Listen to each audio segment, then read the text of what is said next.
Good evening, everybody. I'm Fictional Crystals, and TV shows are important.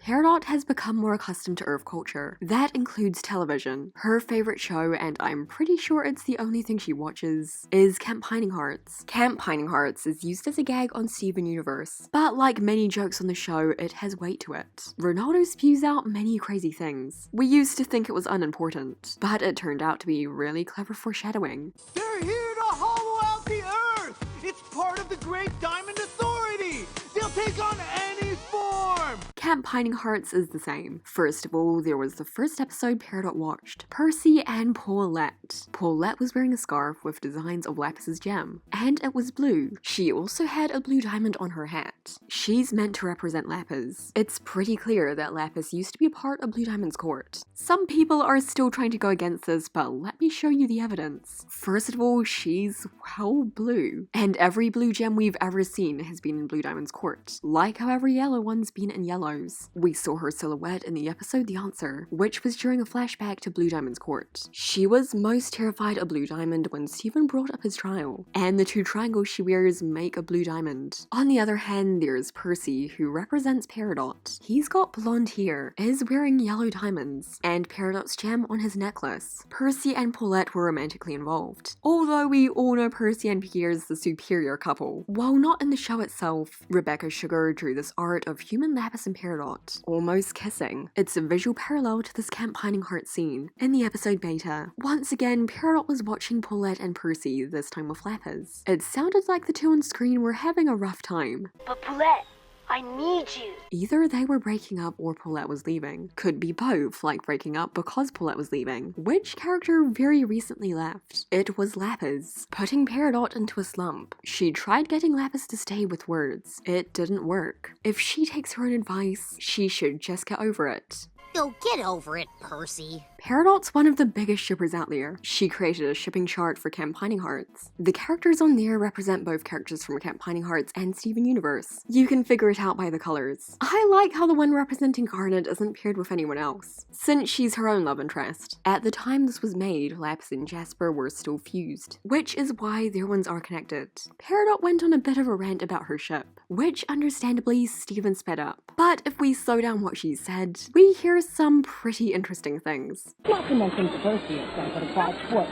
He would have won the 3 races if she weren't so busy drooling over Paulette. On the other part where Percy dove to the bottom of the lake to get Paulette's friendship bracelet proves that she has the largest lung capacity in the entire film.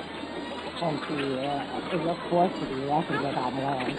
When she hung bunk studies underwear in a tree, it's only... She talks about Percy diving to the bottom of the lake to get Paulette's friendship bracelet, and how Pierre is a force to be reckoned with on land. In this case, it sounds more like Percy's playing the part of Lapis, and Pierre as Peridot. Lapis going down to the bottom of a body of water to retrieve something of Peridot has yet to happen. There was the smaller than average lake, or there is the ocean. If Lapis were to retrieve anything from the water for Peridot, I would say it would be the lemon hansers, since they are the only thing of Peridot's currently in the ocean, and I'm sure she would greatly appreciate it. Unless, of course, in the sped up tape situation, Percy was still meant to be Peridot. Before it became a lake, Peridot did go down to the bottom of this hole. Pierre might represent Amethyst. She is an Earth gem. The one representing Peridot on the shipping chart was connected to the ones representing Amethyst and Lapis. But, let's not get into a shipping war here.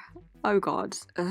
We can leave that to Peridot. Lastly comes something from a Steven Universe scene, which was made by Lauren Zuke for San Diego Comic-Con. Lauren is a former storyboarder for Steven Universe. They storyboarded episodes all the way up to season 5 of Steven Universe. This scene about the seasons of Camp Pining Hearts is also about the seasons of Steven Universe. Season 1, a rocky start. But to its credit, everyone was still figuring out what they were doing. Especially Paulette, but I don't like her, so I don't forgive her. Season 1 was a rocky start for Steven Universe. It kept jumping between something meh and something great. All the characters, especially Steven, weren't quite sure of what they were doing. Season 2, wow, the golden years. This is where Percy comes along. Percy introduced a whole new dynamic to the camp hierarchy. I can't believe he was secretly wearing shorts the whole time. Season 2 of Steven Universe really was a good season. It's when we found out Peridot was short, and also when she joined the team. Season 3, Pierre is a werewolf. Note to self, Cool. This could be referring to one of two things in season 3, Jasper corrupting, or Rose allegedly being a murderer. She skips over season 4. Apparently she forgot it because season 5 was so bad. But in the case of Steven Universe, most people agree that season 4 was a bit more forgettable. It had way less episodes to do with the overall plot. So season 5. Oh my solar system, oh my Jupiter, on the wrong axis. Really? Really? 12 episodes at a beach. What is this? Beach pining hearts?